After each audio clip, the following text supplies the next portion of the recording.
For the in-person crew, please raise your hand. We'll bring a microphone around to you.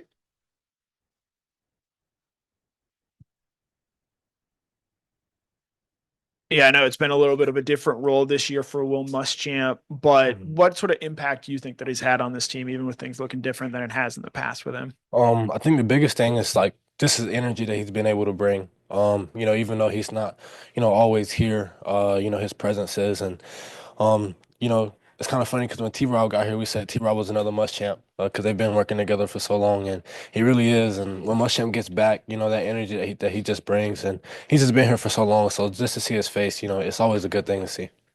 Headed into another big game for KJ. Just what's your message to him playing as a freshman in playoffs for the first time, and what kind of development have you seen from him over the Yeah. course of this year? I mean, like his growth is crazy. When he first got here in the spring to now, he's just going to continue to grow. And he's not really a freshman anymore. No one is. At this point in the season, you've been playing, and especially if you've been starting all year, you're no longer a freshman. So, uh, just keep playing how you've been playing. You don't gotta change anything. Don't gotta do anything special. Just be you. You are special. And just go out there and play your ball.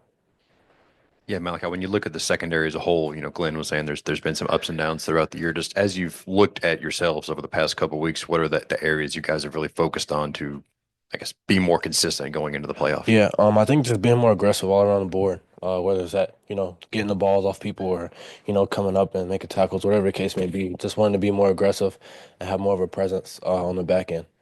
Okay, you've been a part of three great defenses now.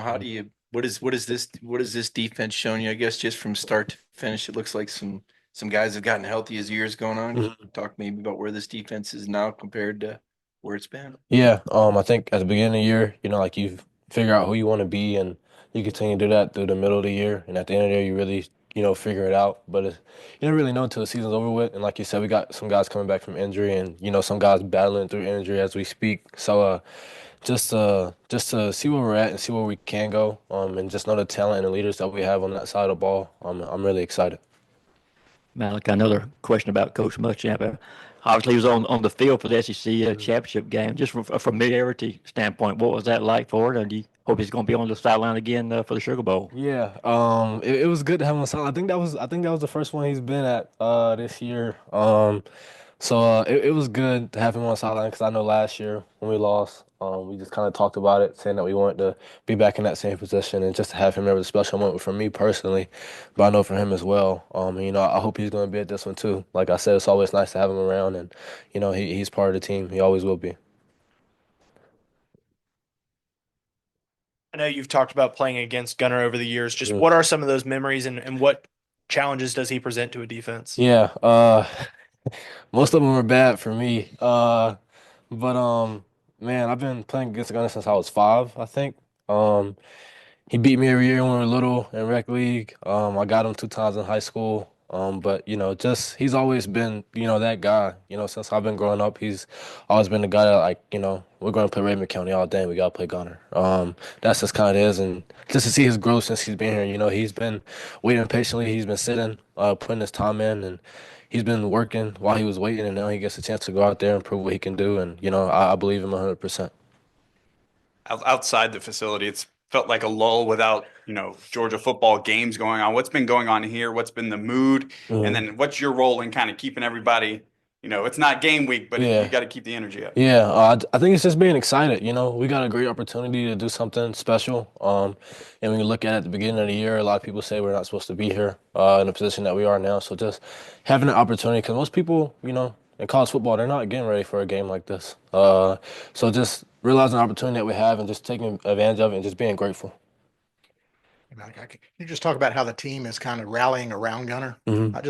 Not what you see them on the field, but just as a mindset in the locker room, how everybody's kind of rallying around him. Yeah, I mean he's an easy guy to follow. I mean Gunner's a great guy, very respectful, great parents. I mean he's the guy that you want to lead behind. And a lot of guys have confidence in him, and I think you saw it during the game in the SEC. A bunch of guys believed in him. And I think he's easy to follow, but he also puts the work in, and he wants to be better. Like every day, like he's asking questions. Like you can see where he wants to go with it. And I think that's a big thing that everybody loves to see out of him. What stood out to you about Notre Dame's offense when you dove into it and started to study, what they do? Yeah, very explosive and very physical. They got guys on all levels. Backfield, quarterback can run, he can also throw. So that's a threat. And the wide receivers, they're really good, very explosive, and they're very well coached. They play an aggressive game of football, and it stood out on tape.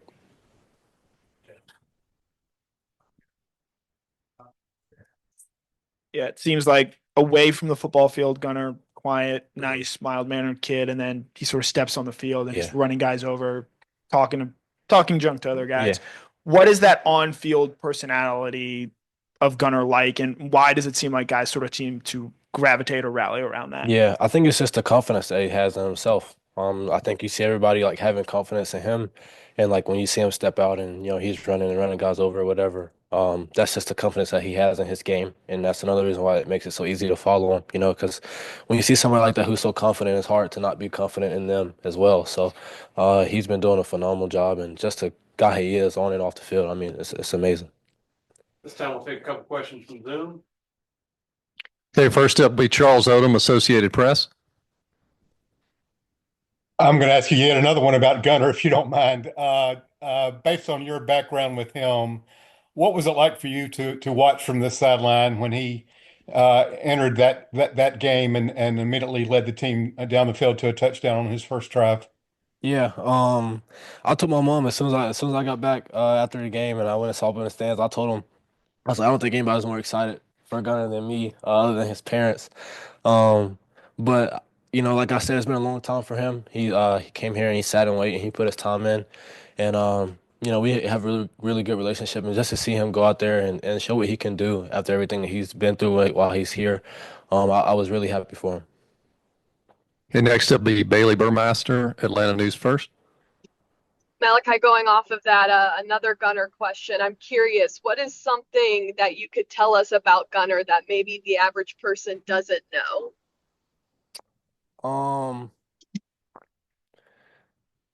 He's not that quiet. Like, I'm not saying he'll talk your head off, but like he's very talkative.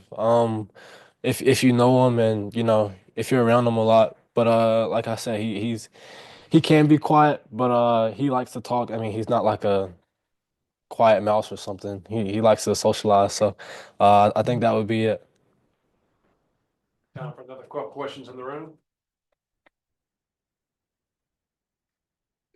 I got two questions. First, how many times do you think you played Gunner when you guys were growing up?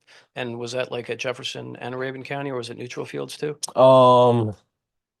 Let's see. 5, 7. I don't know, probably about five times maybe. It was once at Jefferson, the rest were at Raven County. He beat me every year, 33-0.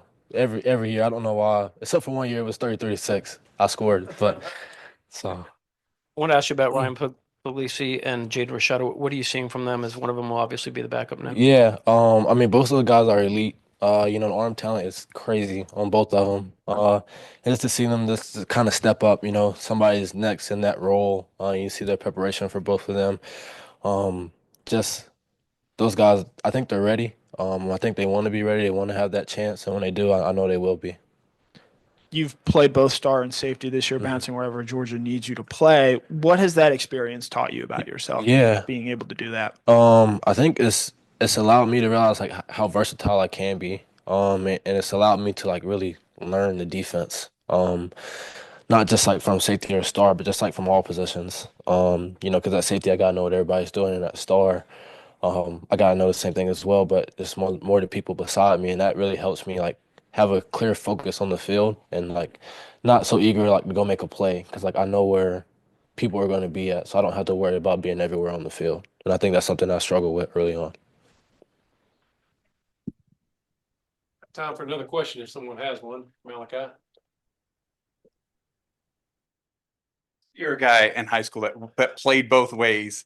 You watch Travis Hunter win the Heisman? Do you ever get jealous of that and wish you would have played a little more offense? Nah, I wouldn't say I get jealous. I do miss being on the offensive side of the ball. I'm still trying to get Bobo to throw me out there. It's probably too late at this time and period, but No, I'm happy where I'm at. Okay, thank you, Malachi. Thanks, Malachi. Thank you.